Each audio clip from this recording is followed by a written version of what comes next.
Maná escondido para vencedores. Efesios capítulo 4, versículos 11 y 12.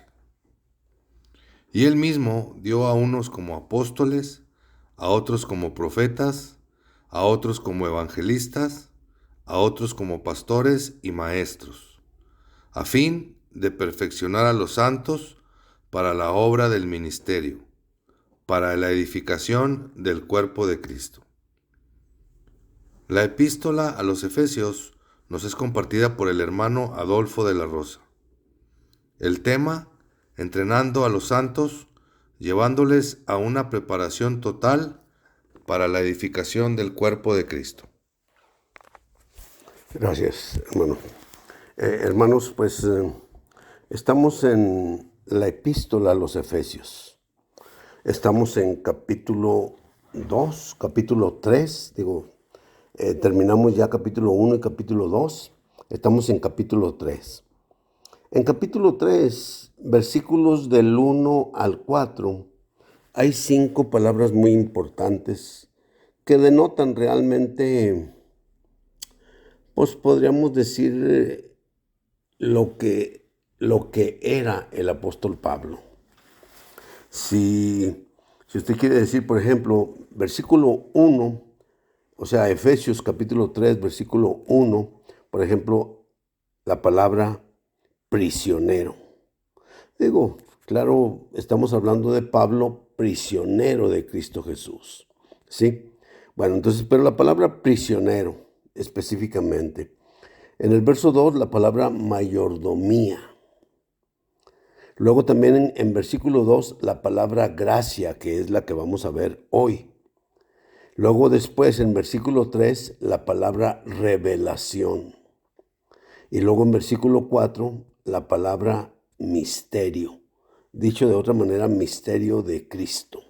¿Sí? Entonces, 5 palabras importantes. O sea, prisionero, Pablo, prisionero, ya si lo decimos de esa manera, ¿verdad? Pablo, prisionero de Cristo Jesús. O sea, la mayordomía que le fue dada, ¿sí? O sea, por gracia. Y luego todo fue por revelación.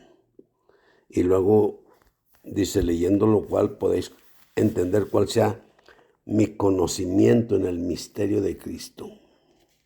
Entonces, ok, esas 5 palabras son las que estamos por realmente enfatizando, ¿verdad? Ya enfatizamos de nuevo, o sea, prisionero de Cristo Jesús. Y luego también ya hablamos de la mayordomía del apóstol Pablo. Esta mañana queremos hablar de la palabra gracia. Es que mire, por ejemplo, en capítulo 2, o sea, en el versículo 5 y en el versículo 8, por ejemplo, se habla y se dice,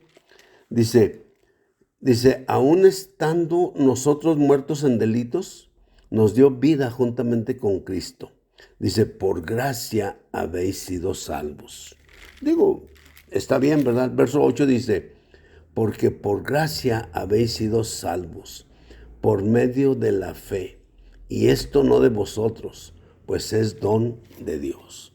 Entonces, de ahí surge, haga de cuenta que surge una definición que hasta ahorita muchos cristianos, entonces definen la gracia como un don inmerecido. Entonces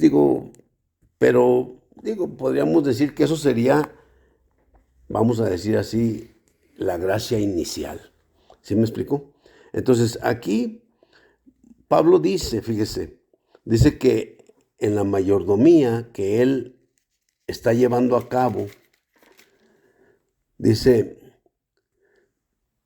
es esa mayordomía. Por un lado, es un detalle hablamos de la economía de Dios porque usa la palabra esa, ¿verdad? La mayordomía es la palabra economía.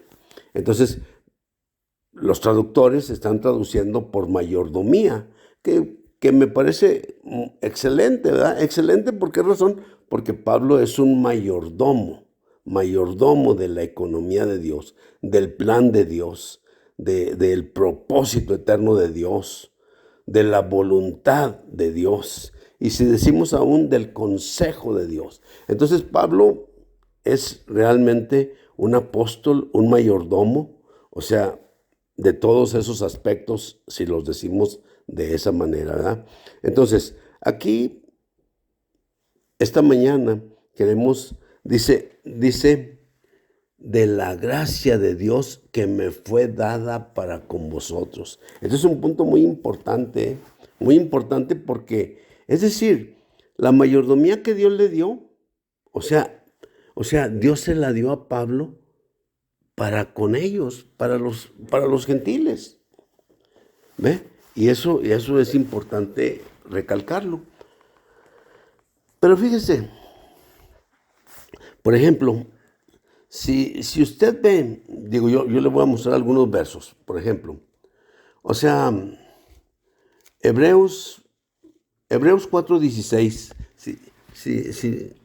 si el hermano lo tiene ahí, o sea que nos lo lea. Hebreos 4:16, para que veamos, dice, Hebreos 4:16. Acerquémonos, pues, confiadamente al trono de la gracia, para recibir misericordia y hallar gracia para el oportuno socorro. acerquémonos pues al trono de la gracia. O sea, eso quiere decir, o sea, que Dios es gracia. ¿Sí me explico? Juan 1:14, fíjese, dice, ¿cómo dice? O sea, Juan 1:14, dice Aquí. Amén. Sí, aquí está. Juan 1:14, a ver, aquí. Y la palabra se hizo carne y fijó tabernáculo entre nosotros, y contemplamos su gloria, gloria como del unigénito del Padre, llena de gracia y de realidad. Ok, aquí se está refiriendo al Hijo, ¿verdad? Entonces el Hijo está lleno de gracia y de realidad. Aún el versículo 17, fíjese, dice, la ley por Moisés fue dada. La gracia y la realidad vinieron por Jesucristo. Escuche, la gracia y la realidad vinieron por Jesucristo. Y por ejemplo también, mire, en Hebreos capítulo 10, ¿verdad? A ver si lo tienes ahí, ¿verdad? Hebreos 10. Ok. 10:29. 10:29. Hebreos 10:29. Cuanto mayor castigo pensáis que merecerá el que pisotea al Hijo de Dios y tenga por común la sangre del pacto por la cual fue santificado, y ultraje al Espíritu de gracia. Ok, aquí está hablando del Espíritu de gracia. Entonces, acerquémonos al trono de la gracia, o sea, se refiere al Padre, ¿verdad? El Hijo vino y estaba lleno de gracia y de realidad. Aún así, la ley por Moisés fue dada, pero la gracia y la realidad vinieron por Jesucristo. Y luego, ¿verdad? Finalmente, Pablo dice en Hebreos 10:29 que no ultrajemos al Espíritu de gracia. Entonces, quiero decir que la gracia es el mismo Dios triuno, quien ha sido procesado y consumado como el Espíritu. ¿Ve? Entonces, en ese sentido, o si lo decimos de otra manera, ¿verdad? Como dice capítulo 1, dice, el Padre nos escogió, nos santificó, nos predestinó para hijificación. Luego dice el versículo 5, dice, o sea que hemos sido redimidos, ¿verdad? Por medio de la sangre de Jesucristo. Es decir, usted puede ver ahí que en el versículo 3, 4 y 5, o sea, el Padre simple y sencillamente planea. En el verso 7, el Hijo viene a llevar a cabo lo que el Padre planeó. Y en el versículo 13 y 14, el Espíritu nos selló. El Espíritu nos fue dado como las arras de nuestra herencia. Entonces, fíjense, ya tenemos ahí, o sea, el Padre planeó, el Hijo vino y llevó a cabo lo que el Padre planeó, y el Espíritu transmite lo que el Hijo cumplió de acuerdo a lo que el Padre planeó. Así que en realidad, o sea, aquí estamos ya en la dispensación de la gracia, y hay un espíritu de gracia, y el Señor estaba lleno de gracia y de verdad, lleno de gracia y de realidad. Y también, ¿verdad? Pablo dice, acerquémonos confiadamente al trono de la gracia. Entonces, la gracia es el mismo Dios triuno, es la misma Trinidad divina. Pablo dice, ¿verdad? Aquí, dice, habla de la mayordomía de la gracia que le fue dada para con nosotros. Es decir, lo que Dios planeó, el proyecto de Dios, ¿verdad? La economía de Dios, el propósito eterno de Dios. Digo, lo podemos decir de muchas maneras. Todo eso, hermanos, ¿me entiende? Se lleva a cabo por la gracia de Dios. Entonces Pablo está diciendo, ¿verdad? Que el Padre le hizo mayordomo por medio de la gracia que le fue dada para con nosotros. Así que en realidad, o sea, ahí, entonces, por ejemplo, pues tenemos, si usted quiere decir el Padre, pues yo digo amén, ¿verdad? Si quiere decir el Hijo, pues también. Pablo dice déjeme le leo un versículo aquí en Primera de Corintios 15, 10.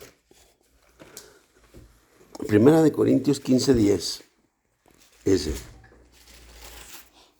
Primera de Corintios 15:10. Pero por la gracia de Dios soy lo que soy, y su gracia para conmigo no ha sido en vano. Antes he trabajado mucho más que todos ellos, pero no yo, sino la gracia de Dios conmigo. Dice, antes he trabajado más que todos ellos, pero no yo, sino la gracia de Dios en mí, la gracia de Dios conmigo. Entonces, fíjense qué maravilloso, ¿ve? O sea, Pablo no está diciendo que, o sea, la gracia es un don inmerecido. No, pues eso es lo inicial, ¿me explico? O sea, digo, está correcto si estamos predicando de salvación, pero no si estamos hablando de esta manera. Si estamos hablando de esta manera, dice Pablo, dice, he trabajado más que todos ellos. Más que todos ellos que se dicen superapóstoles, más que todos ellos que se dicen, digo, nosotros podríamos decir muchas cosas, ¿verdad? Que se dicen teólogos, que están en la universidad teológica, que están en el en el seminario, ¿verdad? En el seminario teológico de X parte. Digo, todas esas cosas, ¿ve?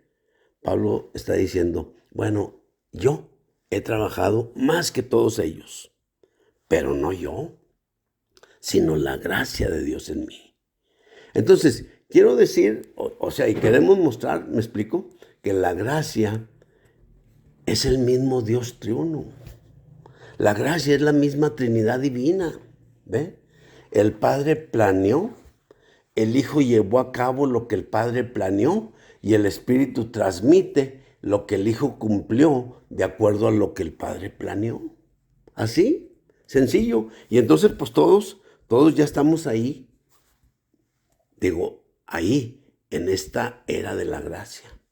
Esta es una era de gracia, es la dispensación de la gracia. Esto es el cambio de dispensación que el Señor hizo cuando Él vino, ¿sí? O sea, todavía cuando Él vino estaba la ley, pero estaba ya el cambio de la dispensación de la ley a la dispensación de la gracia, ¿sí? Ahora que termine la dispensación de la gracia, o sea que ya tiene 2000 años, ¿verdad? Vamos a entrar en la dispensación del reino. O sea, eso va a ser un hecho, ¿ve? Va a ser un hecho, digo, nomás, digo, y a lo mejor puede ser que no se tarde ya mucho. Pero queremos decir, ¿verdad? Que realmente esta gracia es algo que todos necesitamos. Acerquémonos, hermanos, confiadamente al trono de la gracia para recibir gracia para el oportuno socorro. Entonces, si queremos recibir gracia, necesitamos acercarnos al trono de la gracia. Y es muy importante, ¿verdad? Dice Pablo, pero no yo, sino la gracia de Dios en mí. Qué tremendo, qué tremendo esta palabra, He trabajado más que todos ellos, pero no yo, sino la gracia de Dios en mí. Amén.